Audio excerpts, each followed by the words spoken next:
Assalamualaikum warahmatullahi wabarakatuh. Saya Muhammad Prayogi Darwijar, NIM 19423019 dari Bahasa Indonesia kelas C, Program Studi Ekonomi Islam. Di sini saya akan menjelaskan perbedaan perbankan syariah dengan konvensional untuk keperluan tugas akhir semester. Baik, kita mulai. Perbedaan perbankan syariah dan konvensional.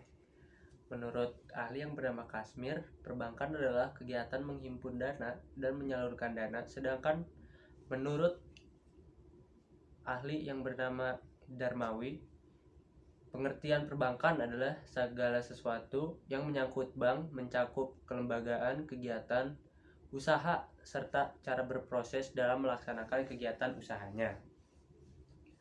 Perbankan konvensional yaitu bank yang melaksanakan kegiatan usaha secara konvensional yang dalam kegiatannya memberikan jasa dalam lalu lintas pembayaran secara umum berdasarkan prosedur dan ketentuan yang telah ditetapkan oleh negara. Kemudian perbankan syariah yaitu bank yang menjalankan kegiatan usaha berdasarkan prinsip syariah atau prinsip hukum Islam yang diatur dalam Fatwa Majelis Ulama Indonesia atau MUI.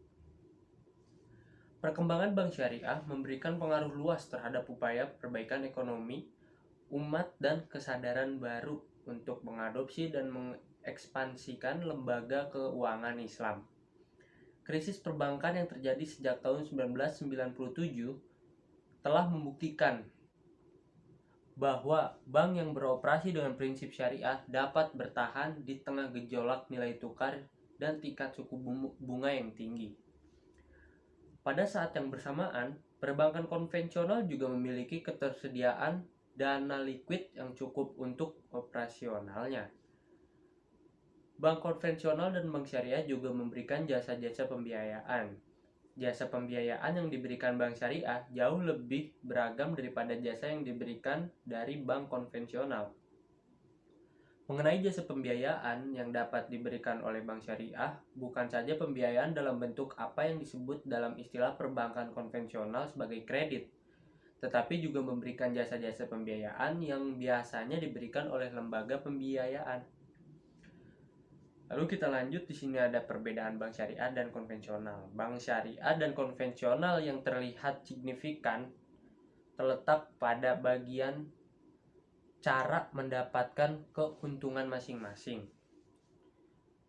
Bank konvensional melakukan berbagai kegiatan dengan basis bunga, sedangkan bank syariah tidak mengenal bunga, tetapi menerapkan prinsip untung dan rugi.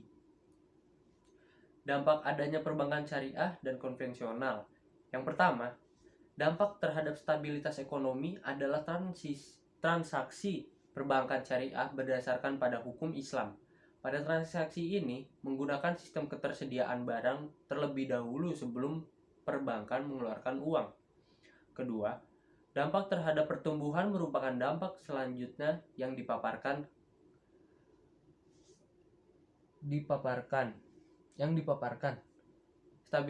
Stabilitas yang dibangun perbankan syariah apabila pangsa pasarnya sudah cukup signifikan, besarnya tidak meredam kenaikan harga bila terjadi kelangkaan barang.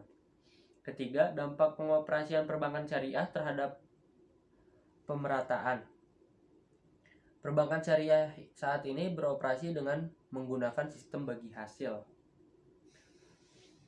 Menurut para ahli dan ayat tentang perbankan, pengertian bank menurut ahli pada Undang-Undang tahun 1992 tentang perbankan yang kemudian dirubah menjadi Undang-Undang Nomor 10 Tahun 1998, dijelaskan juga pengertian bank menurut Undang-Undang Nomor 10 Tahun 1998 sebagai berikut. 1. Bank adalah badan usaha yang menghimpun dana dari masyarakat dalam bentuk simpanan dan menyalurkan kepada masyarakat dalam rangka meningkatkan taraf hidup rakyat banyak. 2. Bank umum adalah bank yang dapat memberikan jasa dalam lalu lintas pembayaran. 3. Bank perkreditan rakyat adalah bank yang melaksanakan kegiatan usaha secara konvensional dan berdasarkan prinsip syariah yang dalam kegiatannya tidak memberikan jasa dalam lalu lintas pembayaran. telah tercantum dalam Quran Surat An-Nisa ayat 59 yang menjelaskan bahwa apabila terjadi perselisihan dalam suatu urusan, maka harus kembali kepada Allah dan Rasul-Nya. Maksud dari kembali pada Allah dan Rasul-Nya adalah kita kembali kepada Al-Quran dan hadis, kita cari dasar hukumnya atau dalil dalam Al-Quran dan Al-Hadis tentang apa yang kita perselisihkan itu. Mungkin sekian dari saya. Terima kasih. Wassalamualaikum warahmatullahi wabarakatuh.